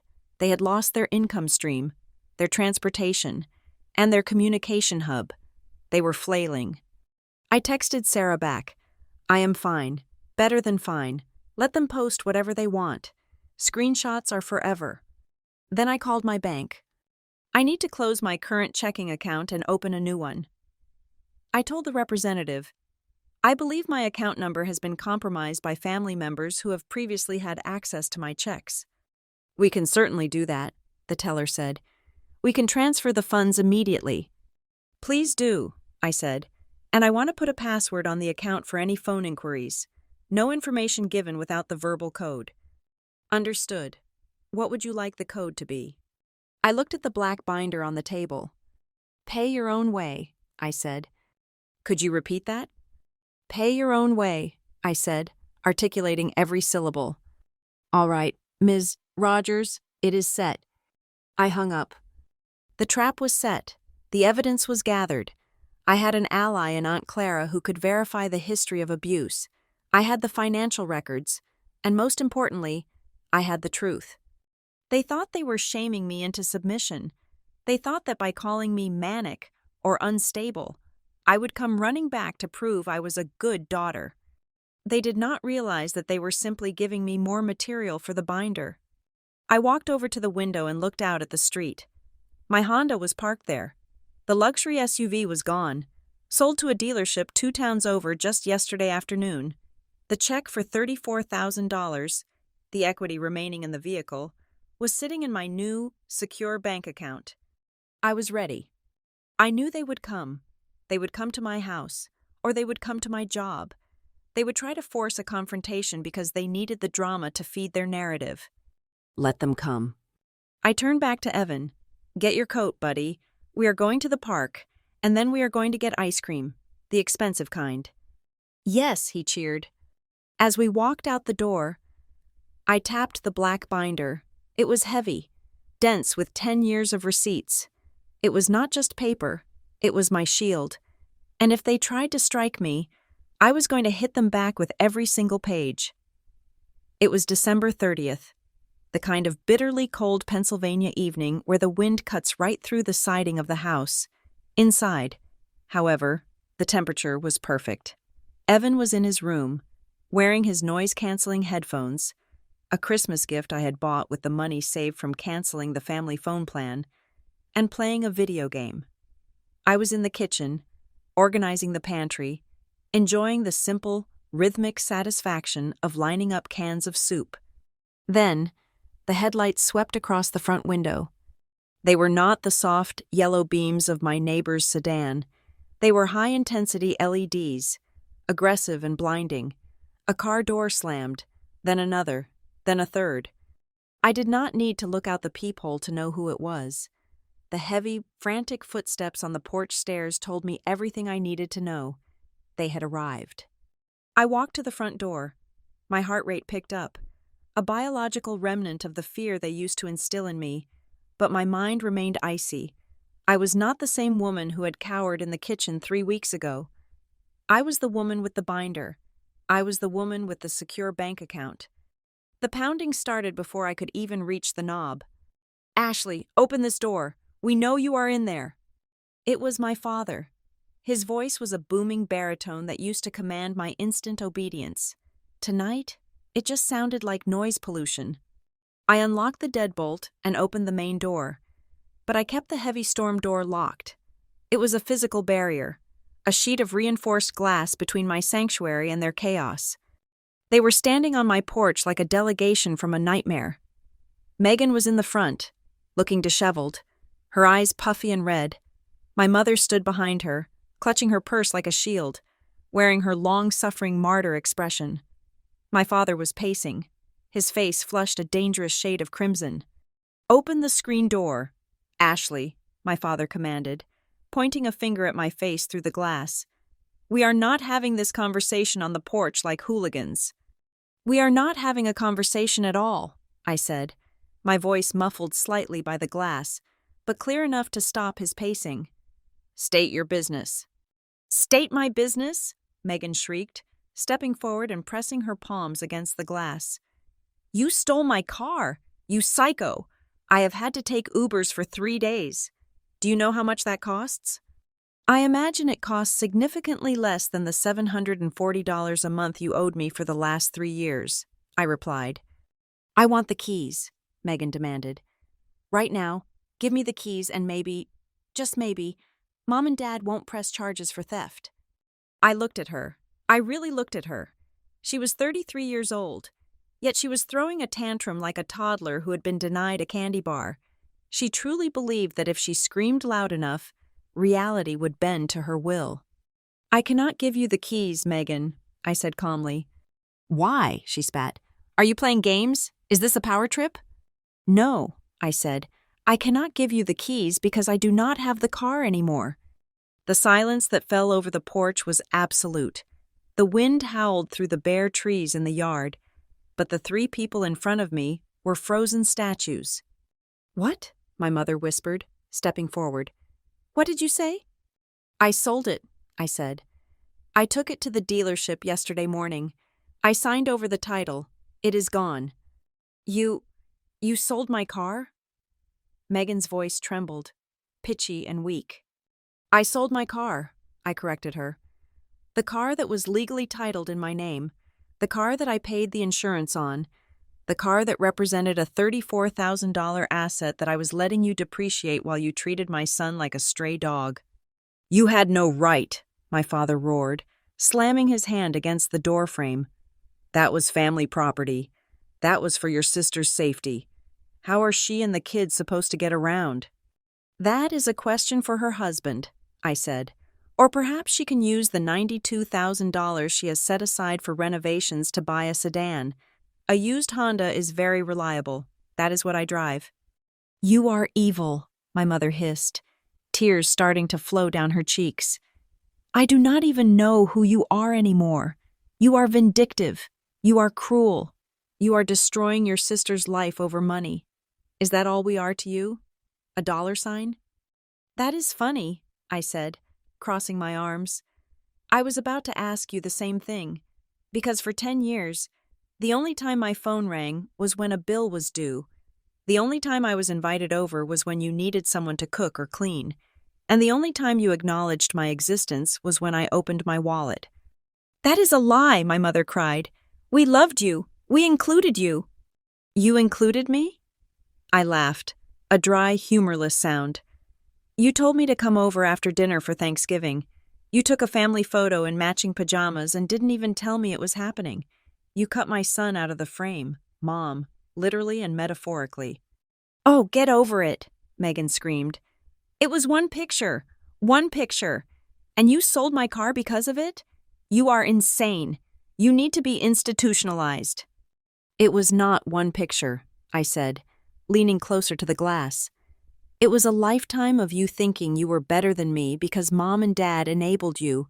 It was you thinking you could take my money, insult my child, and face 0 consequences. Well, welcome to the consequences. Megan, this is what it looks like when the ATM shuts down." "We are going to sue you," my father threatened, pointing his finger again. "I will hire the best lawyer in the state.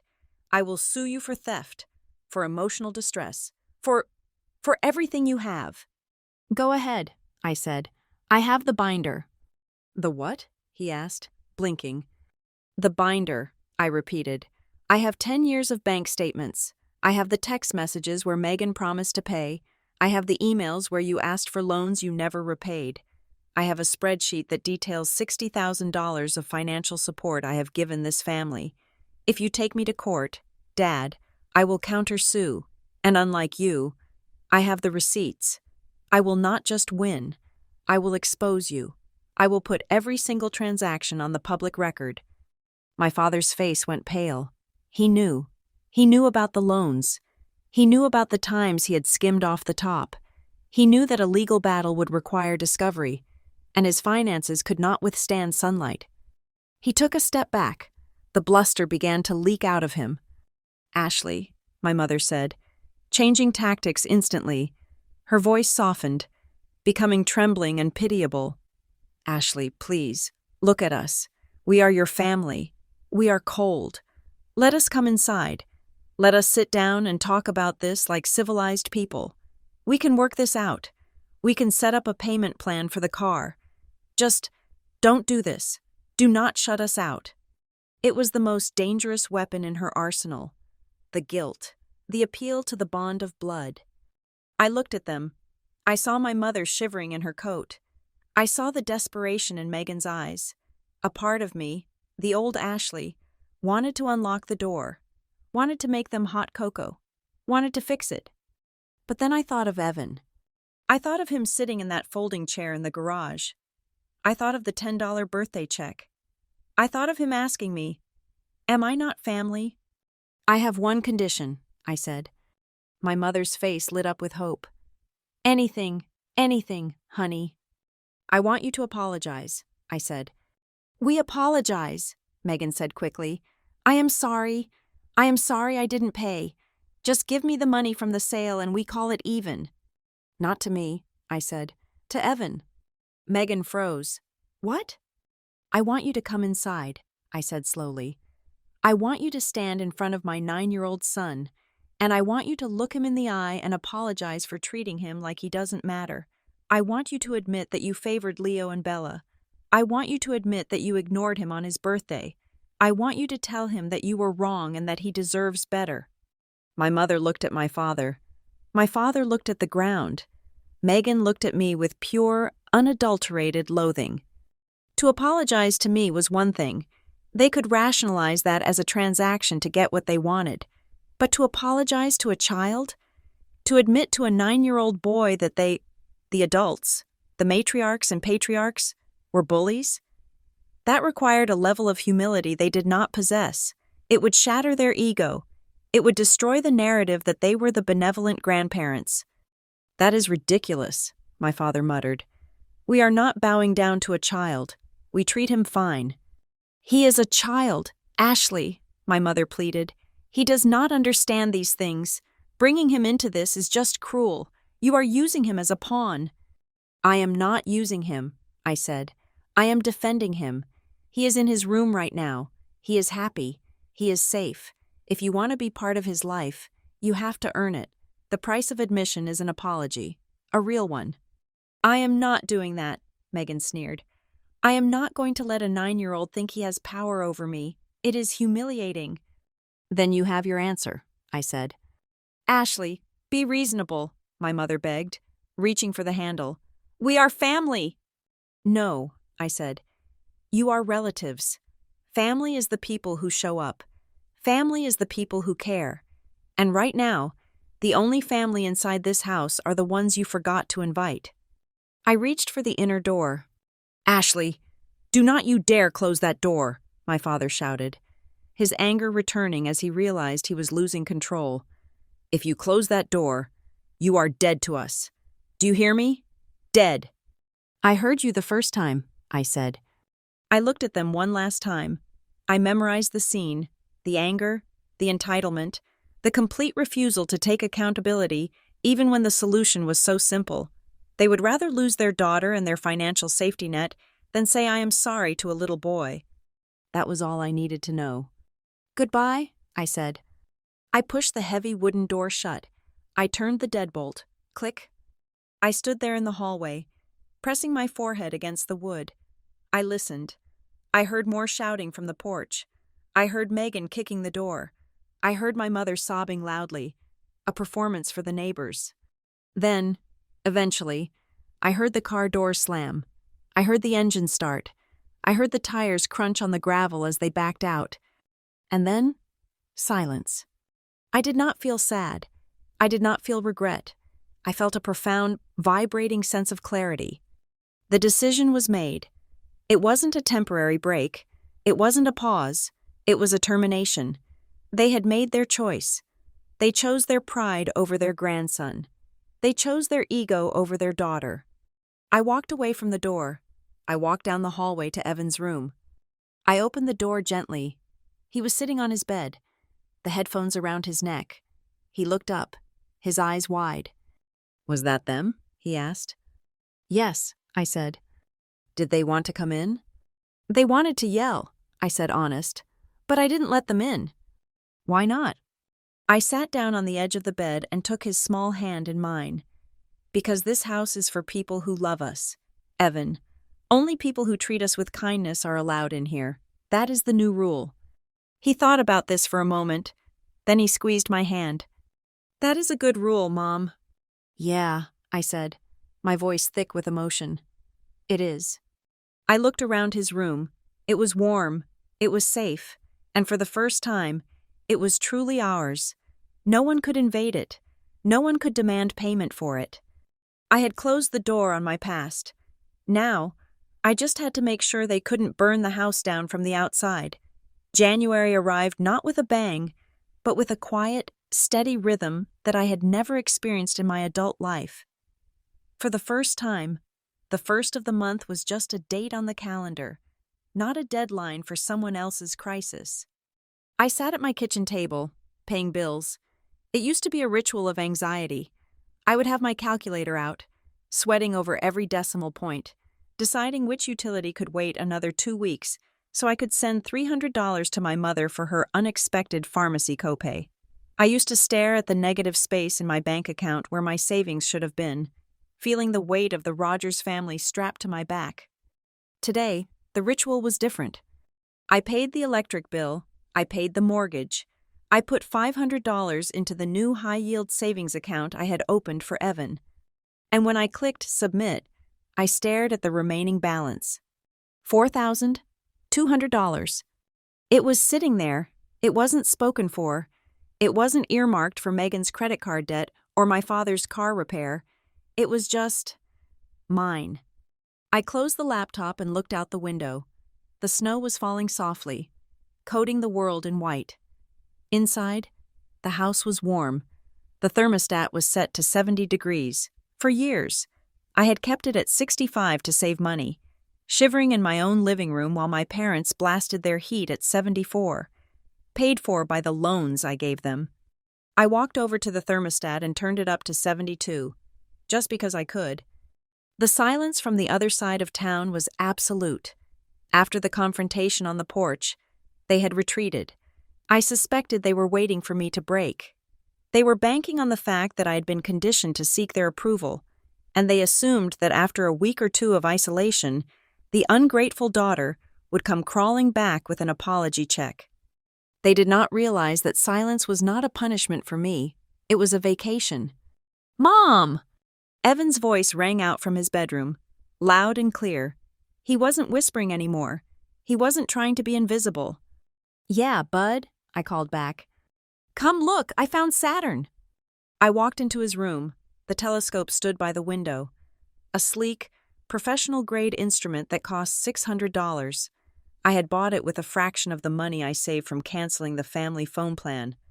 Evan was squinting through the eyepiece, his body vibrating with excitement. Take a look, he said, stepping aside. I leaned down and looked. There, suspended in the dark circle of the lens, was a tiny, perfect ringed planet. It looked lonely, but beautiful. It is amazing, I said, ruffling his hair. It is far away, Evan said, but we can see it because the glass is clear. Yeah, I said, smiling at the accidental metaphor. When you clean the glass, you can see a lot of things you missed before. Evan wasn't just seeing planets. He was seeing a new version of his mother. He was seeing a woman who wasn't constantly checking her phone, who wasn't stressed, who didn't snap at him because she was worried about an overdraft fee. We had started a new routine. On Friday nights, we didn't wait for an invite to Grandma's that never came. We ordered Thai food, we played board games, and recently, we had started inviting people over. Real people. Aunt Clara had been true to her word. She called every Sunday. She didn't ask for money. She asked about my job. She asked about Evan's grades. She told me stories about my childhood that I had forgotten. Stories where I was happy, before I became the family banker. And then there was Mike, my partner at the ambulance station. For 5 years, I had kept Mike at arm's length. I didn't want him to know about my family drama. I was ashamed of how much they used me. But last week, after a grueling shift, I had told him the truth. I told him about the car, the renovation, the porch confrontation. I expected him to be shocked. Instead, he just nodded. "Good for you. Rogers," he had said. "It is about time you cut the anchor." 2 days later, Mike invited us to his daughter's birthday party. "It is nothing fancy," he said. "Just burgers and cake. Bring the kid." I was terrified. I was used to family gatherings being minefields where I had to watch my step, where I had to pay for my ticket to enter. But when we arrived at Mike's house, it was normal. There was no tension. No one asked me how much money I made. No one asked me to pay for the food. Mike's wife, Sarah, handed me a beer and introduced me to her sister. Evan ran off to play with a pack of kids in the basement, and for 3 hours, I didn't check on him once. I didn't have to worry about him being excluded or sitting in a folding chair. At one point, I looked over and saw Evan laughing so hard he fell over. Mike's son helped him up. I felt a lump in my throat. This was what it was supposed to be like: community, friendship, support that didn't come with an invoice attached. I realized then that I hadn't just lost a family. I had been clearing space to find a real one. But while my life was expanding, the walls were closing in on the Rogers household. I didn't ask for updates, but in a small town, news travels like pollen. I ran into Mrs. Gable, a neighbor of my parents, at the grocery store.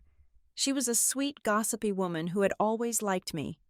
"Ashley," she exclaimed, grabbing my arm by the produce section. "I haven't seen you in ages. I wanted to ask, is everything okay over at your parents' house?" "I am not sure," I said honestly. "I haven't been there in a while." "Well," she lowered her voice, leaning in over a display of apples. "It looks like a war zone. That contractor, the one with the fancy truck, he was there last week. I heard shouting, lots of shouting, and then he packed up his tools and left.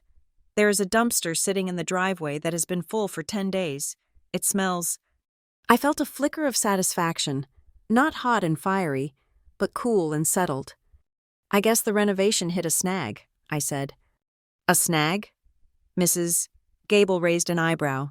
"Honey, from what I heard, the check bounced, or the deposit didn't clear. Something about insufficient funds. Your sister was crying on the front lawn." Insufficient funds. The phrase rang in my ears like a melody. $92,000. Megan had ordered the work, assuming I would cover the $46,000 down payment. She had probably told the contractor the money was coming. She had probably bragged about her rich sister. But the rich sister had closed the vault. Without my injection of cash, the illusion of their wealth had evaporated instantly. My parents didn't have $46,000 lying around. Their money was tied up in appearances, leased cars, clothes, and the country club membership they couldn't afford. "That is unfortunate," I said to Mrs. Gable. "And the car," she continued, relentless. "I saw Megan driving your dad's old sedan, the one with the rust on the bumper. She looked, well, she didn't look happy. I thought she had that nice white SUV." "She did," I said, "but lease terms change." I didn't elaborate. I didn't trash them. I didn't need to. Their own reality was doing a better job of exposing them than I ever could. When I got home that night, I looked at the black binder again. It sat on my desk, thick with the history of my exploitation. For weeks, I had looked at it with anger. I had looked at it as a weapon I might need to use in court. But now, looking at it, I just felt relief. I opened it to the last page. The date was December 24th. Asset recovery. Vehicle repossessed. There were no entries after that. The bleeding had stopped. The wound had closed. I picked up a pen. I felt the urge to write something, a conclusion to this chapter of my life. Underneath the final entry, in neat, steady handwriting, I wrote, "Balance paid in full." I wasn't talking about the money. I was talking about the guilt. I had paid my dues. I had tried, for 38 years, to buy their love. I had overpaid. And now, the transaction was void. "Mom?" Evan wandered into the kitchen, holding a drawing. "Look," he said, "I drew a picture of our house." I took the paper. It was a crayon drawing of our small, 2-bedroom ranch. He had drawn the front door bright red. He had drawn the telescope in the window. And outside, on the grass, he had drawn 2 stick figures holding hands, one big, one small. There were no other figures, no grandparents, no aunts, no cousins. "It is just us," he said, pointing, "and it is happy." "It is perfect," I said, my voice thick. "Are they ever coming back?" he asked suddenly. He didn't have to specify who they were. "I do not think so, Evan," I said. "Not in the way they were before." "Okay," he said, taking the drawing back. "I just wanted to know, because if they come back, I do not want to give them my room." "You never have to give them anything ever again," I promised. He nodded, satisfied, and went to stick the drawing on the fridge. I watched him. He was taller, he stood straighter. The shadow that used to hang over him, the shadow of being the lesser grandchild, was gone. He was the main character of his own life now, not an extra in Megan's drama. My phone buzzed on the counter. It was an email notification. My heart gave a small jump. Old habits die hard. But when I saw the sender, I relaxed. It wasn't my mother. It wasn't Megan. It was the bank. Subject, loan payoff confirmation. I opened it. "Dear Ashley Rogers, this email is to confirm that the personal loan ending in 449 has been paid in full. It was the loan I had taken out 5 years ago to pay for my father's emergency tax bill, the one he swore he would pay back, but never did. I had been chipping away at it, $300 a month, for years. With the money from the SUV sale, I had wiped it out in a single click yesterday. I was debt-free. I was family-free. I walked over to the fridge and looked at Evan's drawing. Just us. And it is happy. I knew the war wasn't completely over. My family was too proud, and too desperate, to vanish into the night without one last attempt to save face. They needed a villain to blame for their downfall, and I was the only candidate. But I wasn't worried. I had the binder. I had the truth. And most importantly, I had a 9-year-old boy who finally knew what it felt like to come first. I turned off the kitchen light. The darkness was warm and safe. "Evan," I called out, "brush your teeth. We have a big day tomorrow." "What are we doing?" he yelled back. "We are going to open a college savings account for you," I said. "A real one, with real money." "Cool." I smiled. It was cool. It was the coolest thing in the world. I was ready for the final move. I knew what I had to do to ensure they could never, ever touch us again. It wasn't just about money anymore. It was about legacy, and I was about to rewrite ours. The final paperwork for the white SUV arrived in the mail on a Tuesday, 3 weeks into the new year. It was a single, crisp envelope from the dealership containing the bill of sale and a receipt confirming that the loan had been fully satisfied. I held the paper in my hands, standing by the mailbox in the freezing cold, and waited for the familiar pang of guilt to hit me. I waited for the voice of my mother to whisper in my ear that I was selfish, that I had stolen from my sister, that I had ruined their image. But the voice did not come. The guilt did not arrive. Instead, I felt a lightness that was almost dizzying. It was the physical sensation of a chain snapping. I walked back inside, the snow crunching under my boots, and placed the document on the kitchen counter next to a much more important piece of paper. The enrollment form for a 529 college savings plan in the name of Evan Michael Rogers. That afternoon, I logged into my bank account. The check from the dealership, $34,212, had cleared. It was the equity I had built up over 3 years of payments. The money that Megan had been driving into the ground while she skipped her obligations. I did not hesitate. I initiated the transfer. I moved $30,000 directly into Evan's college fund. The remaining $4,000 went into our emergency savings. When the confirmation screen popped up saying transfer successful, I let out a breath I felt like I had been holding for a decade. It was done. The money was no longer liquid. It was no longer accessible. Even if I had a moment of weakness, even if they showed up crying on my doorstep with a sob story about a medical emergency or a foreclosure, I physically could not give them this money. It was locked away for my son's future. I had turned their vanity into his education. That evening, the finality of the situation seemed to settle over the house. The phone remained silent. It had been 14 days since the last attempt at contact, a blocked voicemail from my father threatening to sue, which he obviously never followed through on because he knew I held all the cards. They had stopped calling not because they respected my boundaries, but because they had run the numbers. They were transactional people. To them, relationships were investments. You put time in, you get money out. Once they realized the Bank of Ashley was permanently closed, that the vault was empty and the combination had been changed, they simply cut their losses. I was no longer a profitable asset. I was a bad investment.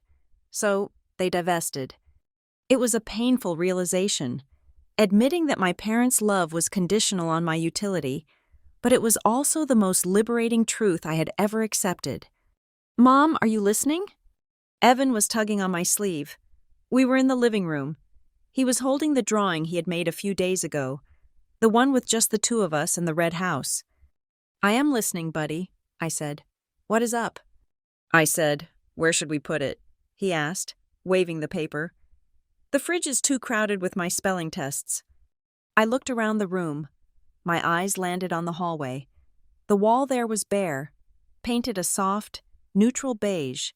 In my parents' house, the hallway was a shrine to Megan's children, a gallery of exclusion where Evan was invisible. "I have an idea," I said. I went to the closet and pulled out a frame. It was a nice one, solid wood, that I had bought years ago intending to frame a family portrait that never happened because I was always the one behind the camera. I took the back off the frame. I placed Evan's crayon drawing inside. I centered it perfectly. "Grab the hammer," I told him. We walked to the hallway together. I let him pick the spot. It was right at eye level,